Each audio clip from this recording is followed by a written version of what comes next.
All right, guys, welcome back to the channel. Hope everybody's having a good week so far. We're gonna talk about something today that probably not very many people are talking about. Technology, but a different sort of technology. Everybody knows how sonar technology has been impacting fishing. That's not news. That debate will continue and go on and on and on. But the one technology that's advancing very, very quickly that nobody is talking about in the fishing space is drone technology, and how drone technology is suddenly now coming into play in a lot more tournaments than you would probably think. And it hasn't reached a level of being controversial yet, but it's probably going to come down that way. There's probably going to be new rules implemented on the use of drones in the coming years. Because of the advancements in this technology. If you were at ICAST, you saw the underwater drone technology from one of the drone companies. That's crazy, okay? But we're just talking about the basic drones, okay? Not the $2,500, $5,000 drones, you know. And this is where it comes into play. For years, we've always known that drones kind of were being used by MLF and Bassmaster Elite Series and things like that for programming, for the broadcast, for things like that, right? And those drones, 5, 6, 7 years ago were really, too expensive, right? For the average person, right? It's going to, the average angler, right? You fishing in a tournament. Well, now drone prices have come down 60, 70, 80%, especially the wave of drones from China. So now you can get high quality drones for less than $300, okay? And depending on what the recording time, is what you're paying for, in my opinion. The cameras are all basically the same, in my opinion. It's really just that how long you can fly your drone, right? Well, now we're seeing guys use the drone technology as an extension of pre-fishing. And that runs into me, that's skirting an ethical barrier where, just go and find your own fish, right?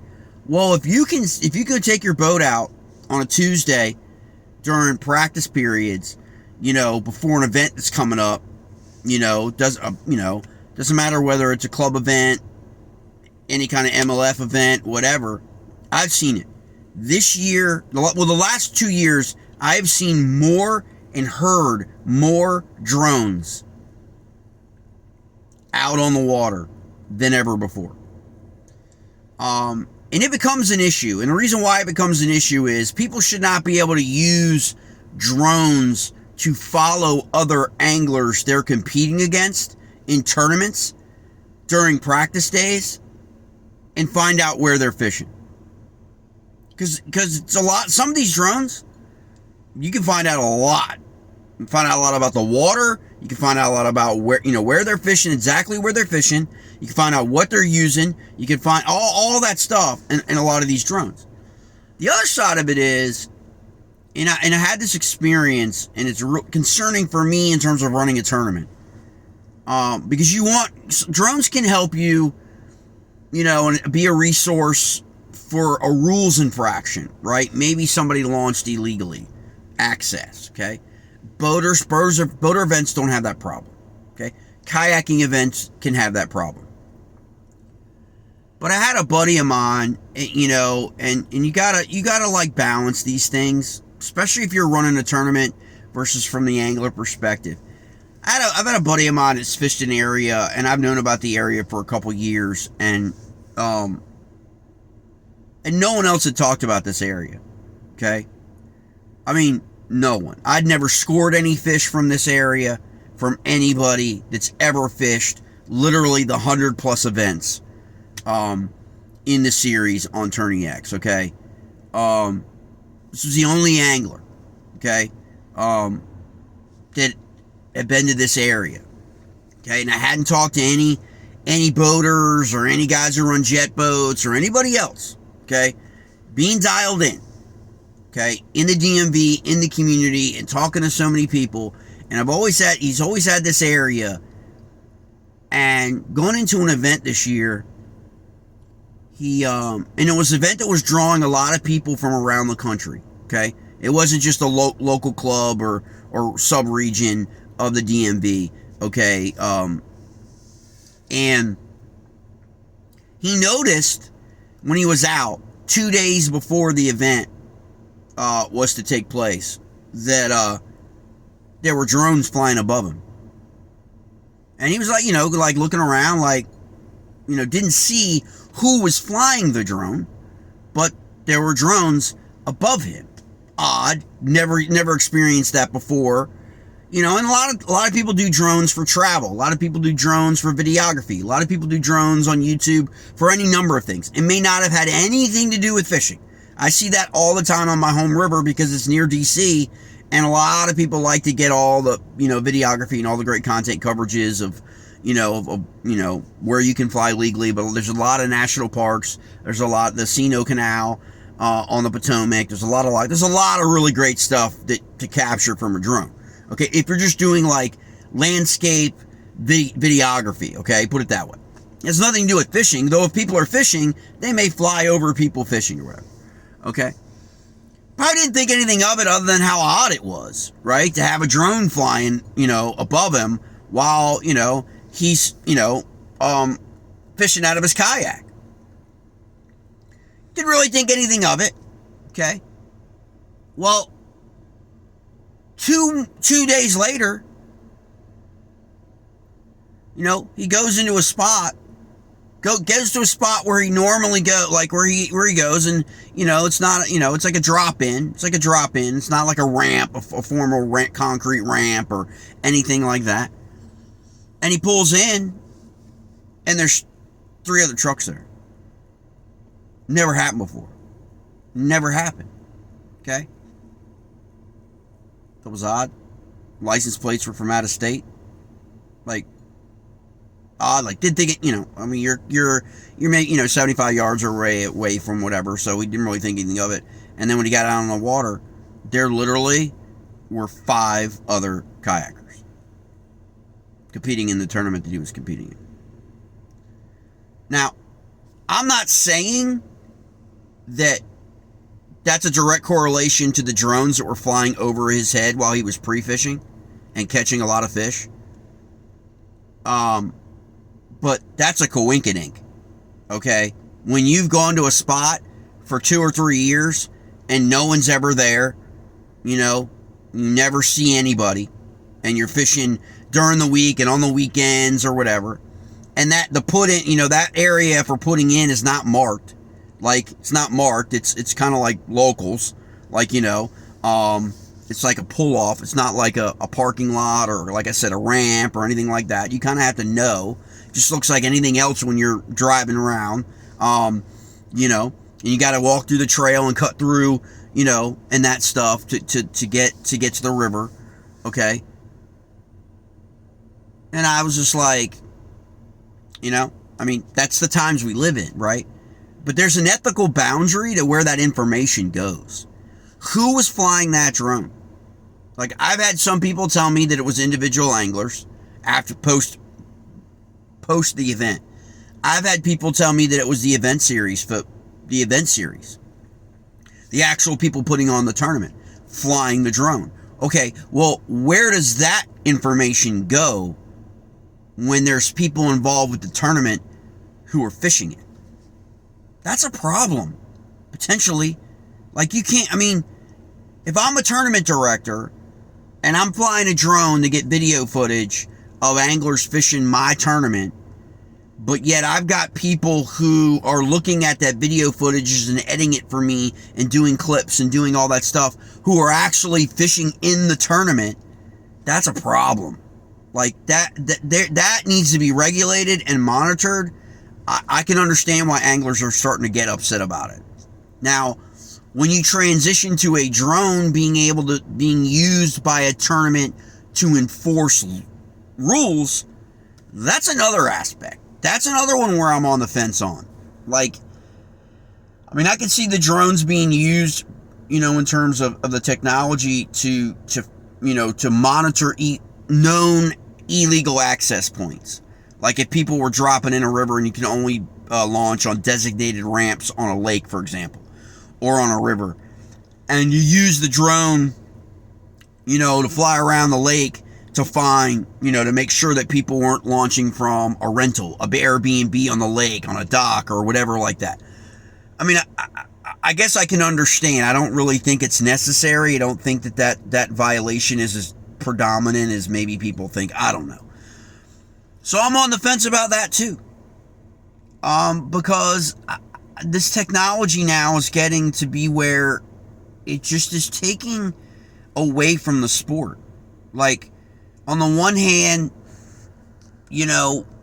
people can't have the same arguments with forward-facing sonar or taking certain aspects of the traditional fishing, the sport fishing tournament scene, it impacting it, but then not have the same concerns about drone. How can you easily dismiss the drone technology when technically that is kind of having an impact on things? I don't know if it's good or bad, really. But I don't think that anglers should be able to use drones to pre-fish for a tournament. I don't think that anglers should be, I think it's too much of a risk in terms of the ethics and integrity of the sport to allow anglers to use drones to find fishing locations the week before an event. If it's 2 weeks or 3 weeks or something prior, I can live with that. But I don't think I can live with somebody flying a drone on the last practice day before an event in 2 days, flying over other anglers who are going to be competing against them, and that's what they're doing. Like, they're basically stealing spots. That's what they're doing. Especially if you show up at that spot on tournament morning. On a spot that's not accessed by a ramp, on a spot that's really not on a map somewhere, any of that kind of stuff that was generated from a drone, you're still using someone else's work, in my opinion. Somebody else, you wouldn't have flown to that spot necessarily if you didn't stop on that spot or that area if you didn't see a guy or two guys on Tuesday or Wednesday fishing the area. Right? And then go and check them out and see if you can get some footage or whatever. Oh my God, they kept catching fish. And then, you know what I'm saying? Like, that's a problem. And then advances in technology and some of these drones is crazy. Thermal, everything. Can get some of the technology coming back now to the receivers can tell you water temperature. They can tell you depth, water temperature, clarity. They can tell you a whole bunch of stuff that and while the convenience of it is it would save us a lot of time. I understand the argument. It would save us a lot of time to find out, where cleaner water is, where deeper water is, what the beds look like, it's another thing. People are using these drones to find freaking beds during spawning. I mean, it's just getting to be, but that's the world we live in today. We're a technology-driven world now. And anything that's going to make it, anything that's going to save people time or, make things easier, have to do less work, people are going to utilize that technology, and it's come to fishing. So I don't know what you guys think about it. The rules infraction thing of using the technology to violate people and as violators of rules, that's something that we need to consider. If you're finding, for example, like if you're in a tournament that doesn't allow trolling, for example, and you're flying a drone for the tournament and you come across a guy and the drone reveals that the guy is actually trolling, or maybe the guy's got 2 rods out, or maybe whatever, those are kind of things that, got to be up to the tournaments to decide whether or not they want to use that kind of technology, or whether or not they feel like they even have to. But some of these tournaments are getting to be big checks. You get a $10, $15, $18,000 check or $25,000 worth of prize money with a lot of money on the line. Not only are the anglers going to utilize any technology that gives them advantage, the tournaments maybe have to use the technology to regulate the tournaments to enforce rules. So it's a mixed bag, but I think the industry needs to start talking about it. The community needs to start talking about it. Because now, man, whenever I'm out and I hear a drone overhead, it just is kind of like, you look around to kind of see where someone is. Is it coming from a guy on a boat on the tidal Potomac? That happens a lot now. Guys are launching drones and back in the creeks, you know, and, you know, when you got a drone hovering over your boat, you know, over you, filming you fishing, you know, that's going to end up being somewhere. You know, that's the other side of it, man. I don't do that. I don't do that a lot. That's why I don't show a lot of fishing stuff. I'm going to do a little bit more, you know, coming up, but it's just like, you know, when you're filming somebody else who doesn't give you permission to film them, and then you monetize them catching bass, you know, I just think that's a really gray area. And if those people find out about it, that you know, you monetize content filming them while they were catching bass, and they're not professional anglers, or they're not in a tournament or something like that, they're just, you know, average people on the water, you know, there are people who will freaking, you know, take offense to that, and will probably dispute or ding or file some kind of complaint on your video channel that could get you dinged, because they didn't give you permission to film them. And a lot of people are like, oh, I'm in the public, I can whatever. There's a fine line between that, I think. Using your phone and filming people, you know, out and about, whatever, in a public space, and then using a drone to film people. I don't know exactly what the law. I know they're working on laws, and actually people here are trying to ban drones. So we'll see what happens. But I just want to throw that out there. Give food for thought. Let people think about it. You know, get your head around, how would you react if a drone was filming you while you were catching a 16 or 18 pound bag, practice fishing for a tournament that was coming up, and then in a few days out? How would you feel about it? Not knowing who owned that drone, and where that information was going, and who was going to use that information.